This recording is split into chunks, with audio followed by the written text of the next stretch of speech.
Welcome into this. NSFAS has extended the deadline for student applications to the 21st of this month. Initially, submissions had to be made by today, and the Student Financial Aid Scheme is warning that this will be the very last extension. Over 600,000 applications have already been received, and over 80% are first-time applicants. So let's discuss this with Kagisho Mamabolo, spokesperson from NSFAS. Kagisho, good to have you, and good morning to you. The decision behind this extension. Thank you very much for inviting me. The decision was taken by the NSFAS board in consultation with the Minister of Higher Education and Training. This follows a request from various stakeholders. As you are aware that NSFAS every year make consultation with stakeholders in terms of how the application process is going and the challenges that students are faced. And as we stand, we also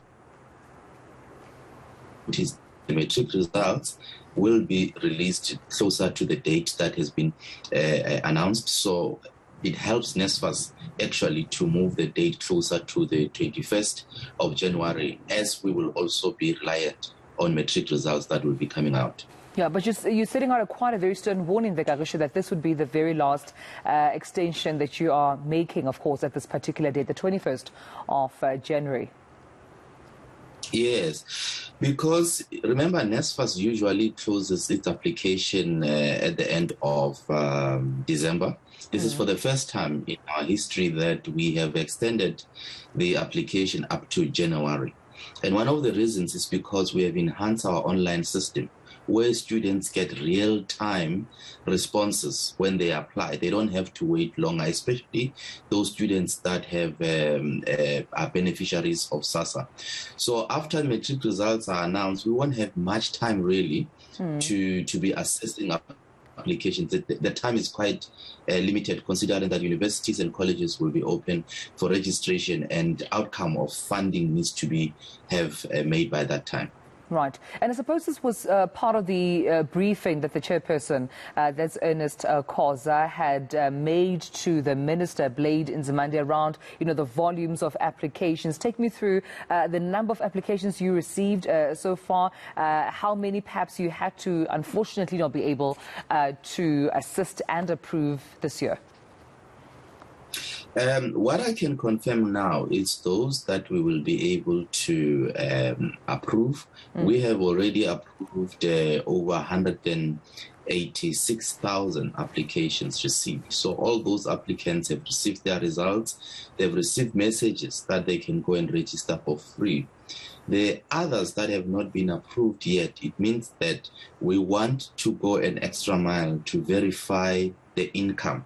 Usually when a student's income or an applicant's income is above 350, or there isn't sufficient information for us to determine income of parents, we will then allow the students to resubmit additional information or supporting information for us to make that decision. So it will be too early now to say this is the number of students that we have declined. What we do is to give them more chance to submit necessary documents. Right, and that's quite important to have the appropriate documents attached so that, of course, that application can be processed and approved. But also, I find it interesting that you also had enhanced the application experience, particularly even for first-time applicants. You take me through that NSFAS portal that applicants who have applied, have probably experienced and have seen and used, and those who are yet to should expect.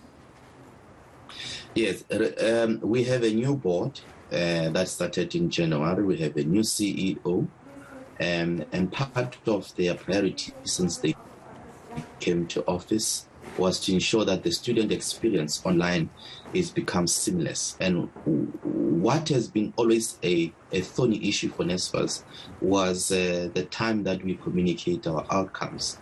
So we have brought in experts, we have brought in people to assist us to enhance the system. So we have categorized our applicants in number of cohorts. The cohort 1 is basically those that have received SASSA. Because government has already done an assessment of their financial income, it will be fruitless for NSFAS to now want to verify again that indeed they are they need the services. So those will get a real-time responses when they apply.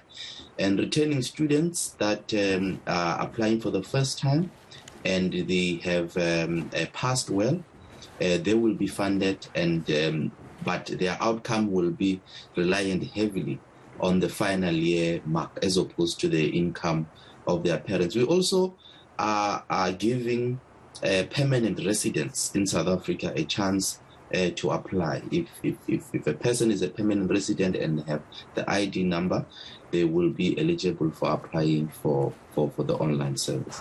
All right, Kagisho Mamabolo, once again, of course, appreciating your time joining me this morning, 21st January being the last day for you to apply should you need NSFAS assistance. That is the last extension date as per NSFAS communication. Make sure you don't miss it, as this opportunity won't come again.